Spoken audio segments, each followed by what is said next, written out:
Welcome to another episode of the Wavemakers Podcast, where we learn more about the people in maritime industry and how it feels for them to drive the change, whether it's decarbonization, digitalization, automation. How does that feel at this point in time? And what is it in the past that made them be here today with us and drive this change? So today my guest is a startup founder, and I always like to allow them to show us who they are rather than us maybe going with the titles on LinkedIn page. So would you introduce yourself? Yes, surely. First of all, thank you so much for having me, Gordana. It's a pleasure. So I'm Philippe Lavarde. I'm the founder and CEO of Closelink. Closeling is a tech company in the maritime space. We operate out of Germany, but also have a representative here in Singapore.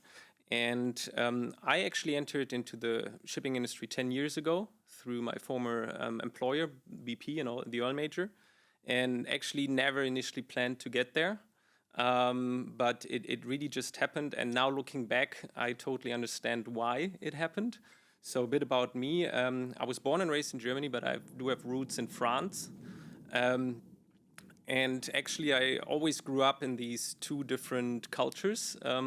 And that made me aware of the interest to learn more about the world and go beyond borders, the border in Germany in this case. And so when I studied abroad. I was in Hong Kong.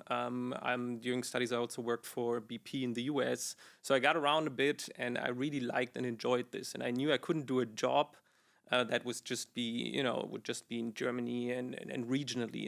And yeah, therefore I worked for BP and I got into shipping. Then I realized, wow, this is an industry that is international by default. So it is my industry to be in. And that's how I got into it. At one point left BP, came up with this great idea of what has now become Closeling, founded it with two partners, and now I'm in the game. And yes, I can totally relate to you. Initially, I never thought of shipping as my industry. But then after also having lived in many places and experiencing diversity and how different people bring different things to it, then shipping becomes this endless playgrounds for things to solve and work with others and travel a lot as well and provide value to so many people around the world that I can totally relate to you how it keeps you engaged. Entirely.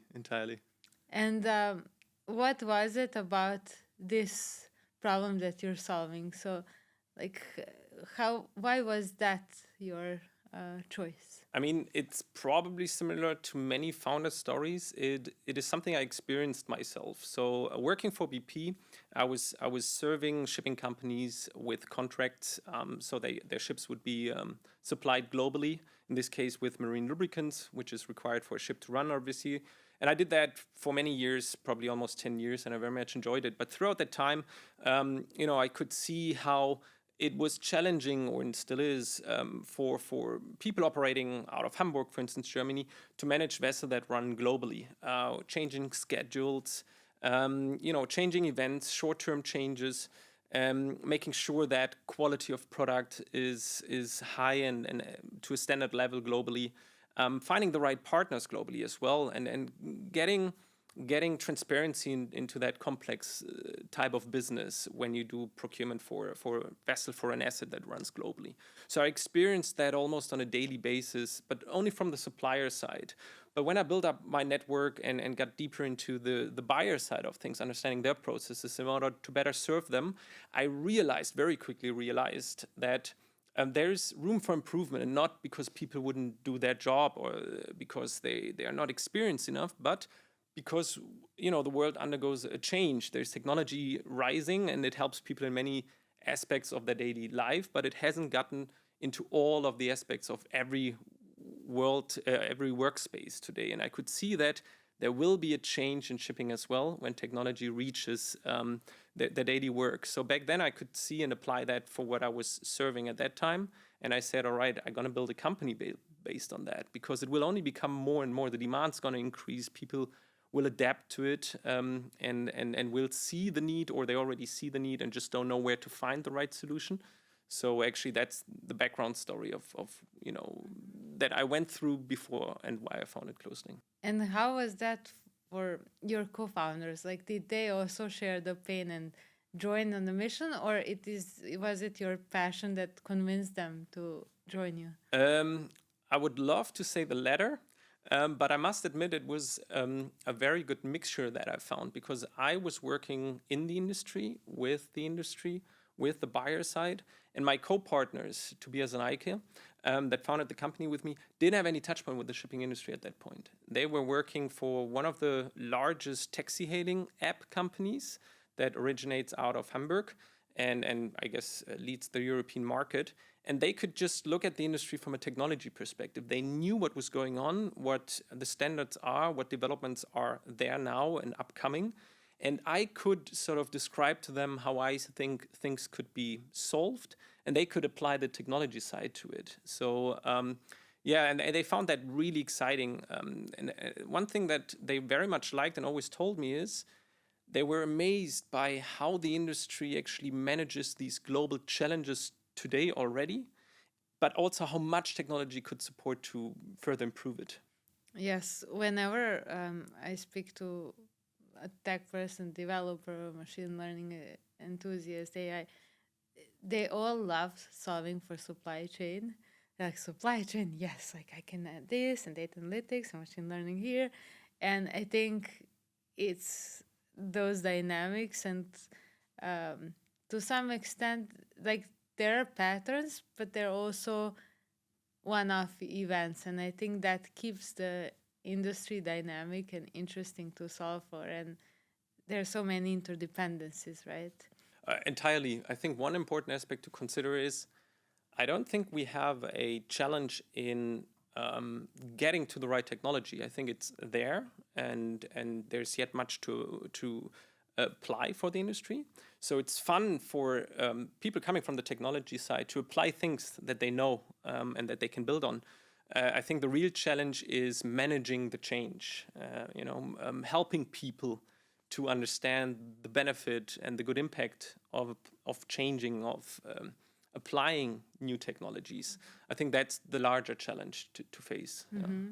And how does it feel for you driving the change, right? Because usually I would assume that you're the one setting the standard for the level of energy, and, like, again, when you're going into the market and selling and receiving some of the concerns, how does it feel for you to be at the forefront of it when no one else can see what you can see? Yeah. So first of all, I'm happy to say that I'm not the only one to see the things I see, so to speak. Right, I share it with a number of co-founders, peers, people within my company, outside the company. So that's fun to meet with peers and share ideas, challenge each other, and pushing each other. But yeah, I think some of the things that help me is that by nature I'm intrinsically motivated to do things, to try out new things. Personally, always with an edge of getting into technology and how to leverage that. And I get up in the morning, I'm super excited to make a change that day, and push our company Closeling way forward, but in general to make a step forward. And that doesn't always work that way. I do have days where in the evening I'm disappointed. I went into challenges, I went into concerns, or I faced them, and things I couldn't push as quickly as I wanted to, or maybe even things didn't work out the way I thought they would.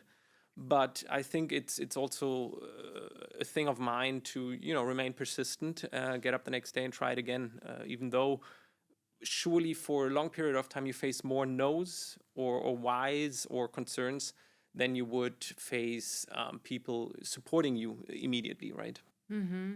And I mean, what I've learned so far is entrepreneurship really, it teaches me most about myself.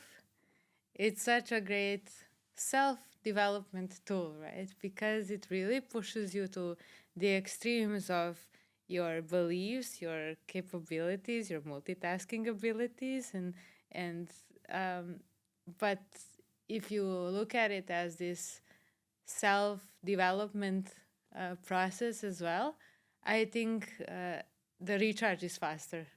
Is that maybe your view or different? Um, so yes, I mean recharging is important, and yes, I think you need to have the ability to be able to do that too.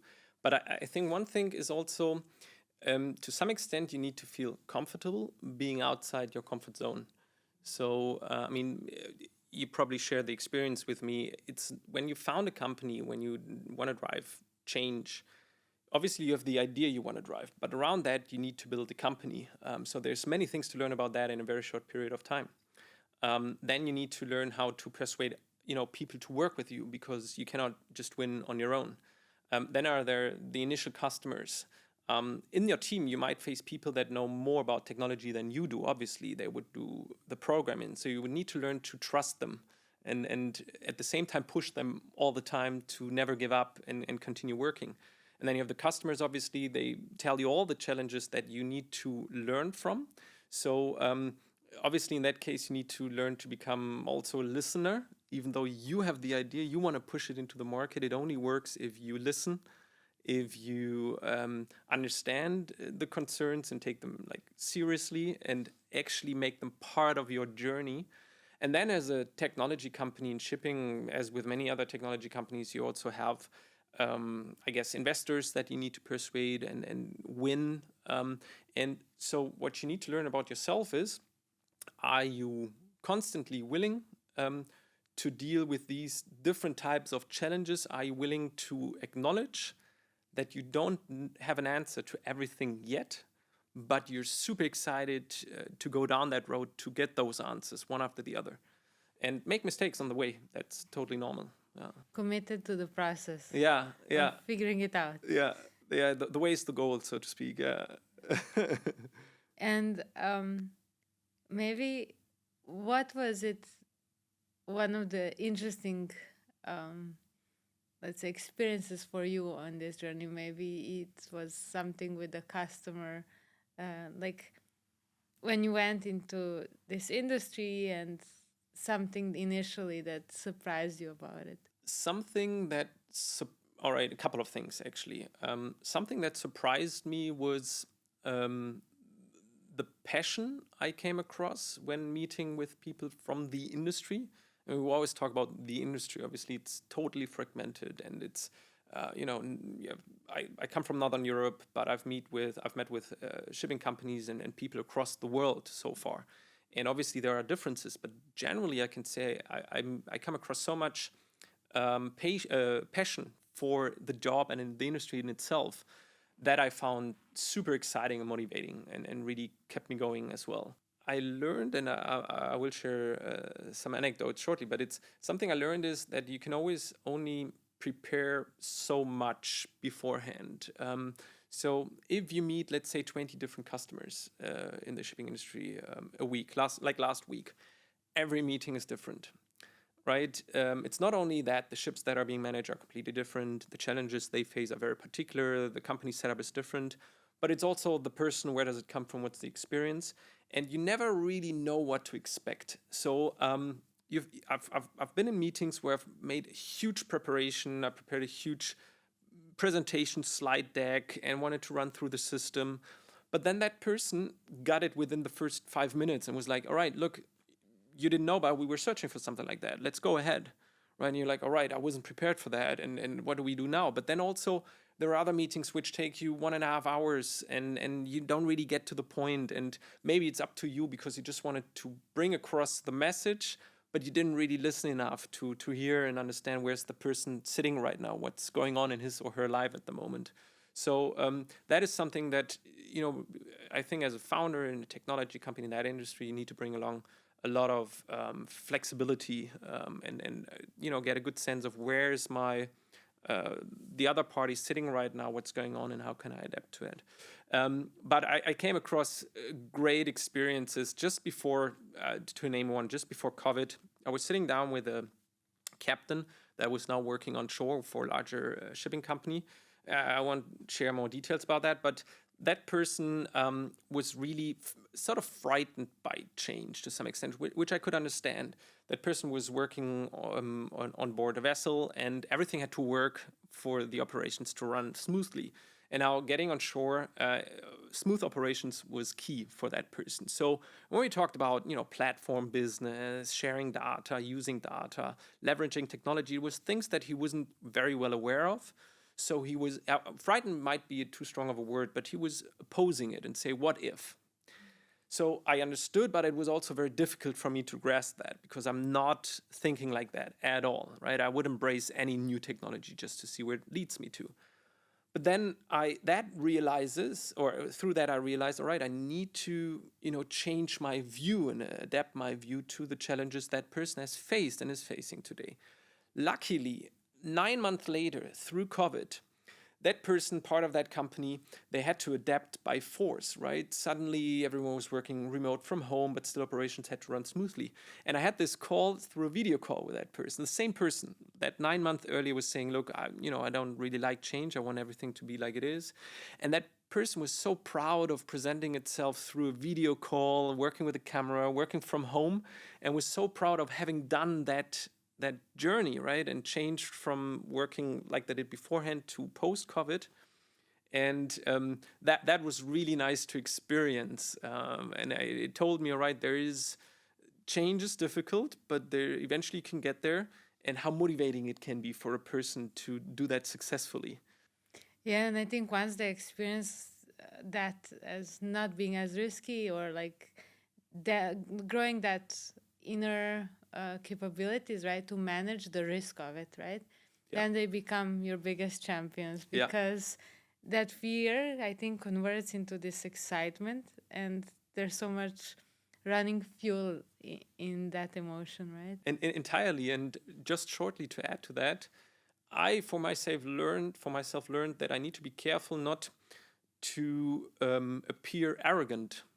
Right, I'm excited about what I do and what I sell and what I've built with my team and the customers I've won, but it doesn't mean that I know everything or that my solution is the solution for everything that the customer is facing. So sometimes if I look back, I might have appeared arrogant because I was just convinced that I can bring value.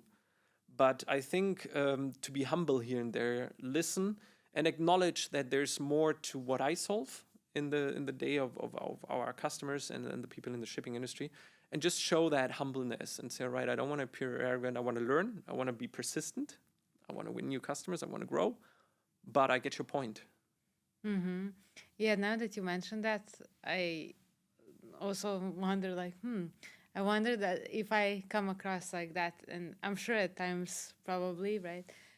And I think it's interesting for us as founders because on one side, you're trained to show that face in front of VCs if you're going down that route, right? So you kind of like have to be that convinced person that you are the best and that your solution and team and everything is the best. And then on the other side, you also really need to not be that when it comes to the customer, right? Because just knowing from how we react to someone in a mall approaching us to sell something, when they're coming like, hey, I have, you're like, no, I don't even want to hear, right? And that is a normal behavior for anyone else in any of the companies or industries, right? And I think that's a very fine balance, right? Because if you are modest in front of VCs, that will not fly either. So it's really a dance. It is, and it might add to the importance to at one point consider, like as a founder, are you gonna be the sales guy or are you gonna be the CEO that leads the company? Because it might differ in your role. So we've added salespeople that do a much better sales job than I do because they can focus entirely on that, while I have to focus or meet with other people, as you were saying, like VCs, for instance, that want to have an answer to every question, that see you or yourself as an expert, while the salesperson would need to perceive the customer as the expert. Yeah. Mm-hmm. And coming maybe back to that, then what is your superpower? I would love to name a couple of things, but I would need to think about if any of that is a superpower. So if I actually have a superpower, I think I would name two things that have gotten me to where I am and have gotten me to continue on that very challenging but great journey. One is persistence.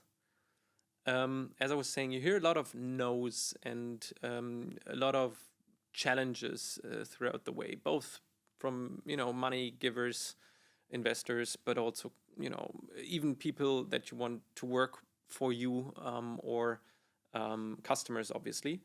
But staying persistent while still considering the feedback, I think that is one of the things that I was able to keep up. And something that links to that is and I was naming that a bit earlier already, is the intrinsic motivation. I don't need someone next to me saying, keep going. I really want to. I'm really super excited. And again, there might be days where this is less, but most of the time it's just there. And I think those two things combined, probably not a superpower, but it really helps me. Mm-hmm. Yeah, I echo that part because I also enjoy learning. And even, when I meet certain people, and let's say maybe they're even in some type of a role that sounds like something where I would sell to, sometimes it's not even about that, right? Sometimes it's just understanding their world and their view on that topic that maybe that day doesn't convert into something, but maybe it actually shapes your idea completely differently, right? And then it's almost like breathing, and we do that day to day with every conversation we have. And there were some calls where like one whole hour is like, okay, it feels a bit, I don't know where we're going with this, or whether they're getting like what I'm trying to convey. And then like last minute they ask something, and it totally changes our direction for the next 2 months, right? And it really like sticks to me, and I keep rethinking, and it almost guides me to something else, right? It's so good that you describe it that way, because I can totally feel what you were saying. And that is what I was a bit hesitant when referring to the word vision, because it's not this single vision, right? There are a couple of things that could become an outcome or that you work against, but it's entirely what you said. It's something in progress. So with every customer visit, with every feedback, with every way a shipping company or a person has applied what we do, it gives a different spin to it. It adds to it. I'm entirely with you. Some of the things that, going back, let's say 5 years, that I said at one point I want to achieve that, we've achieved. So was it a vision? Probably not big enough, but it was something that we were working against, and we thought it would take longer. Now it happens. Like integrating with suppliers, getting their data now, that I would have thought would just happen like years to come, but it now happens. So that's super nice. But then there are other things where I thought, all right, is it visionary enough? And yet we're not even close to that. So it is probably part of the vision. But then again, with every feedback, and some are more substantial than others, you can really see, all right, people help me out to navigate through it. And then if I may add that to the comment of not becoming arrogant, it is also a difficult thing because, let's say we talk to purchasers in shipping companies, and obviously these are experts in procurement. So I fully respect that, and I appreciate it, and I appreciate the feedback. And every feedback I get, it goes back into the roadmap and strategic considerations, just as you were explaining. And some even more profound than probably our partners would think. But then, since I'm having these conversations every day in and out about the topic that we try to solve, right? It does also make me an expert, right? I haven't spoken to probably 200 plus shipping companies, learning about how they did do it. So it makes me consider, right, what is best practice, what would help for that type of customer, what would help for that type of customer. So it really helps you to become really an expert in a particular field. However, you're not involved daily, so it might help you to combine it with that vision ahead and not get stuck in some ways. I hope that makes sense. It does, totally. And I remember speaking to, well, one of the, let's say, executives in one of the companies, the shipping companies, and oftentimes people come to him to understand what is the trend, or like they think he knows best, right? And he's like, I actually talk to startups all the time because they don't have that bias that I have, and they go around and talk to everyone. And although they look at it from the context of how their technology can solve it, but they actually have a very good overall understanding of the market. So I just talk to some of them, and I then feel how the market is evolving around that topic. And I never thought of it in that context before. It's like, actually, this makes sense, right? So I do think so, and I think, yeah, it almost like we are actors in this storytelling journey of what it is today. Yeah. Yeah, and actually, you also touched upon a very important aspect, because when bringing a new solution that is technology based into the industry, it is important to understand that it always comes with a sort of change management. And that's not only the way people might think about things, but they really need to do things differently. And I think that's super interesting when you talk to C-level, because they get an understanding of what would be the impact actually, right? Technology is one thing, but what's the impact on my organization? How much would I need to stretch my people? What can I ask of them at the moment, right? Is it a time where we can only add 5% extra onto their itinerary to change, right? Or I think an SC level is really in a position, let it be the CEO or managing director, head of department. They need good people in that position. They would look at it from that perspective. The technology is one thing, the benefits, tangible, savings, whatever. But the other is, all right, how much can I actually ask of my people to put energy into that change now? I believe the software will work, the platform will work, it's totally fine. Our competitors have used it, our peers have used it, cool. But are we in a position to do that ourselves at the moment? Yeah, you're touching upon an important topic, because sometimes they need a solution. It would help them. But if it sits with the wrong person as well, then it will not generate the benefits that it could, right? So even that alignment is needed on the other side, that there's the right person sitting with it, driving with it, being engaged with it. And although for us it can be frustrating, and also the sales cycles are long, and that can be very frustrating for a startup. But on the other side, if we did get that one new customer and sits with the wrong person, it costs us even more energy, right? Entirely, 100%. And there I would like to make an important point, actually, based on the experiences I've made in the past, because often people say very easily, the ability to change has to do with age. And it might be a factor, but it's not a single denominator.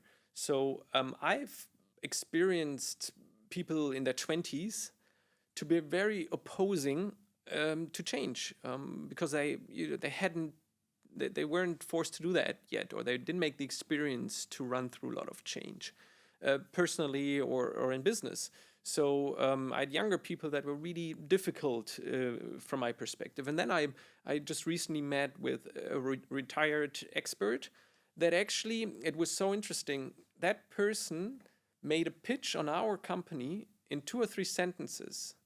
Like, he listened to us for an hour, and then he made an email introduction. And the way he described what we do, I will now reuse it to sell ourselves, because that person went through change his entire life and kept that agility and very quickly grasped what we were doing, narrowed it down to the key aspects to promote us.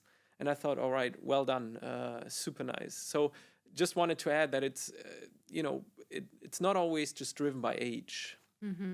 Yeah, and they have been around long enough to know what is important to different stakeholders and how to package it so that it resonates with them.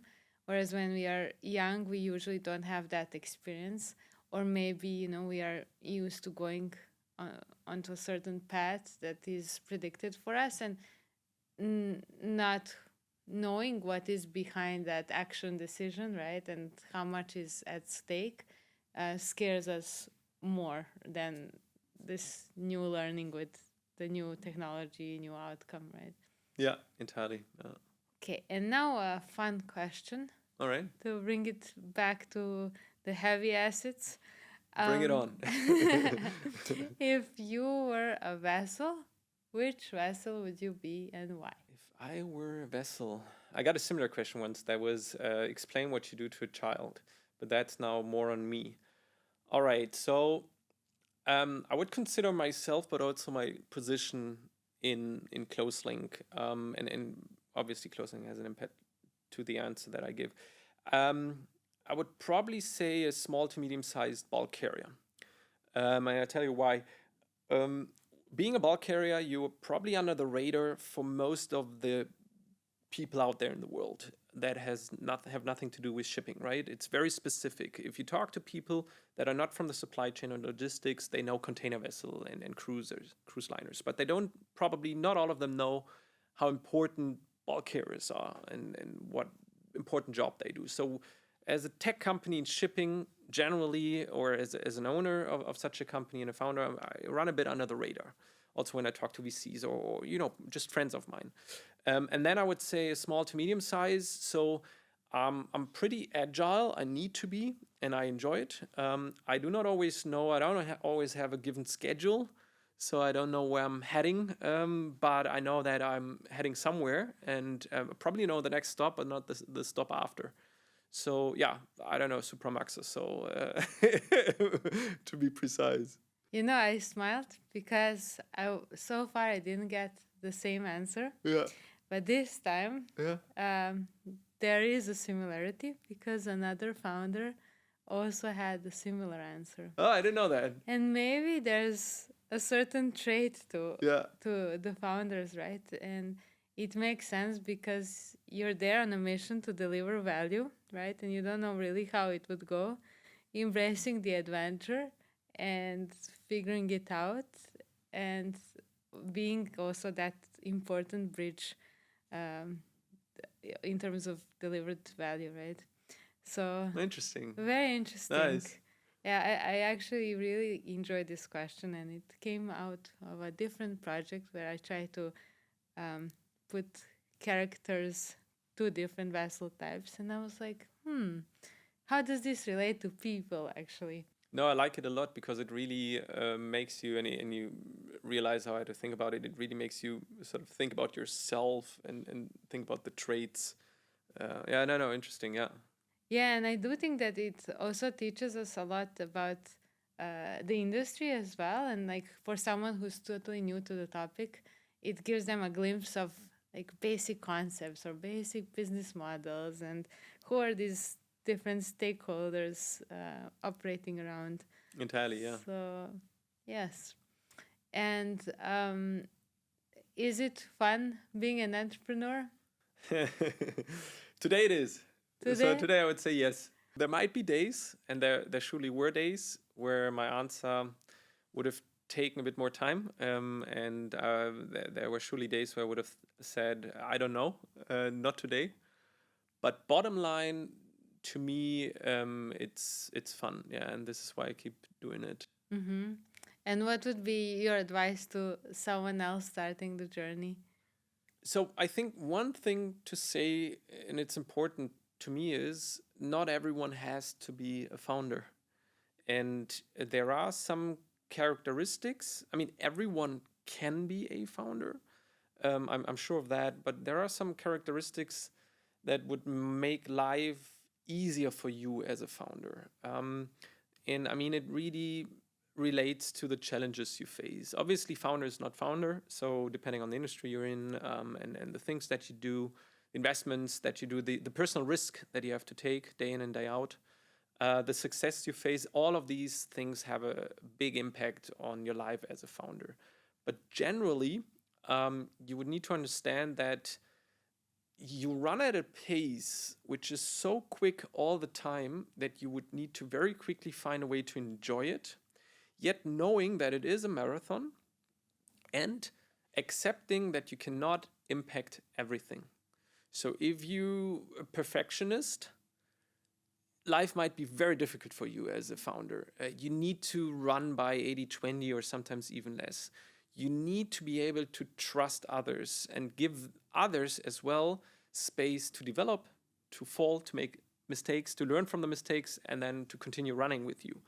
You would need to be someone that should be empathetic, but should also understand that it's all driven by business success. So I had to let go people that was very near to me in our journey. We faced COVID, which was a challenge, and other challenges, or people weren't living up to the expectations that we had.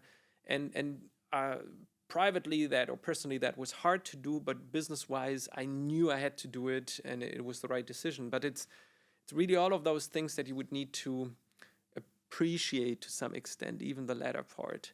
So, I think it comes back to the vessel question, actually. Get a good sense of who you are.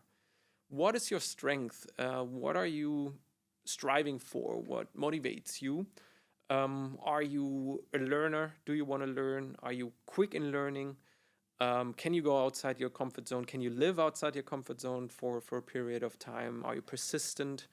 I think all of those things can help you to become a good entrepreneur. And I don't say I have all of that and I don't master all of that, definitely not. But I think some of those things I do have, and they help me to keep going. Yes, on that front, when I look at my journey, I think I've also changed like what I really enjoy doing at the moment. And that's one of the nice things about being a founder. You can kind of like switch the role and put the right person driving something else at that moment. And I do think that if you're passionate about something or the interest is pushing you there and you focus there, like you drive things so far in that lane that it might be a better investment of time as well. And here, like, there are so many things happening at the same time. So you can just switch hats and decide who you are that day, that week, that month.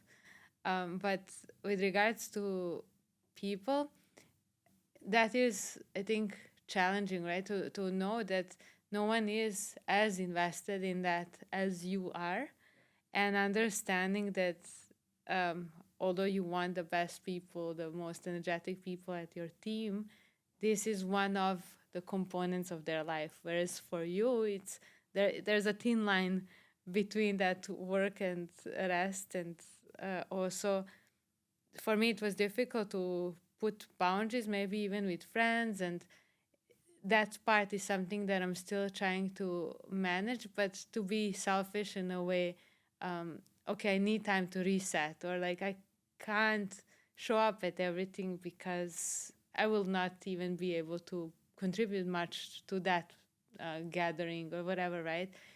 What did we talk about? We're doing a lot. We get up every day. We're super persistent. We want to push hard, and we do push hard, and we love what we do.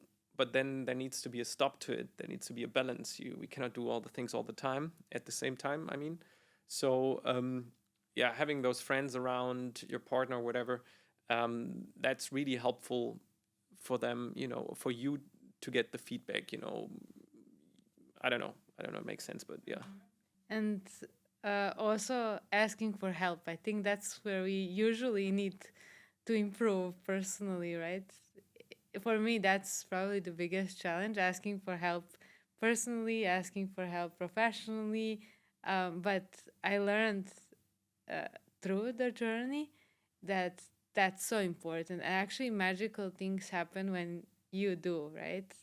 Yes, don't underestimate the help of others entirely. The thing is, when we look at big founding stories, right, that have nothing to do with shipping, these stories we only learn afterwards. So they're being adjusted to make a good story.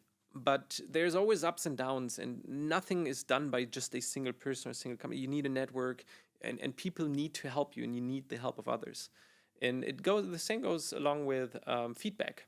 It's criticism. Being criticized is one of the best things that happen to me all the time, as long as it's not personal criticism, but on the topic.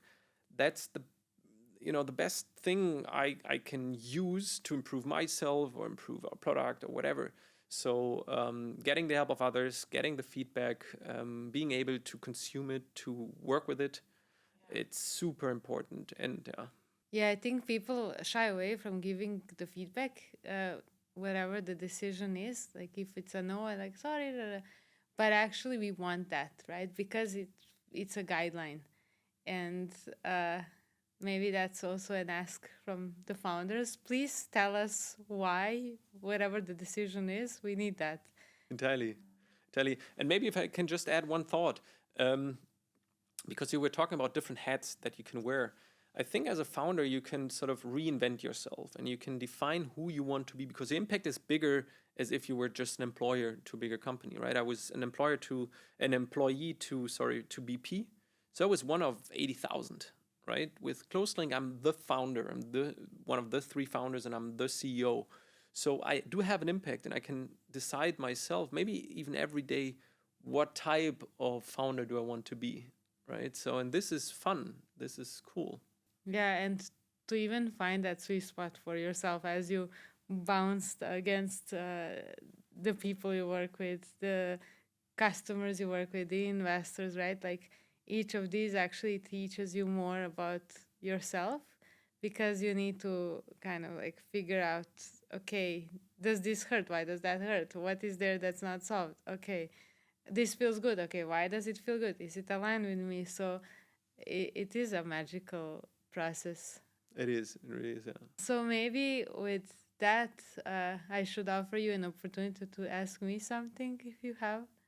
The first thing I was wondering is, I know a bit about your background. We talked about it, so I think it's super impressive and a super interesting journey. And now you are what you do. You do a lot, right, at the moment, and you push it hard, and you're being an entrepreneur yourself, and it's super interesting. And yet you find the energy and power to say, look, I want to sit down with people and talk about it. So what's your personal motivation about this? Because I was very flattered when you asked, and I really enjoyed this discussion. Yeah.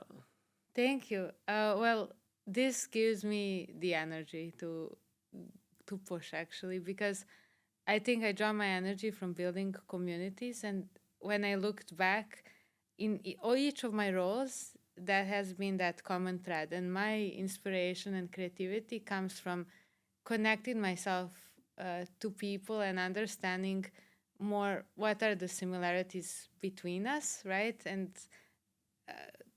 that drives my inspiration for the next thing. And that is something that I enjoy. So whether it was Maersk, I was connecting people in like departments, teams to work together and figuring what is common and different to these people, what is complementary, how do I create some fertile ground for innovation to grow. And that is the same here. And I think that is the same in my personal life. Like, it's that safe space and that cocoon that recharges you and pushes you up. And whatever we do, someone asked me, like, oh, are you guys, I don't know, compare me to some other company. Are you competitors? Well, maybe in this point in time, but maybe tomorrow we will be partners. And I want to understand and also respect the journey that they are on, because I know that human to human, we are actually having similar motivations, similar values, similar risk appetite, right? So actually, maybe at this point we're looking in that same direction, looking at the same picture, but I'm sure that life would evolve from there, and there's more common to us than there is different. And I think this journey of people and how they also teach me about myself has been the reason why I kept on reinventing myself and taking all these different roots to have a life which I think would be worthwhile watching later when I'm old, right? Very good, very good. Well, thank you so much for putting so much energy into it. Thank you for sharing that journey with me and for bringing your full self and being so candid and open and engaging, energetic. And I'm looking forward to more. Thank you.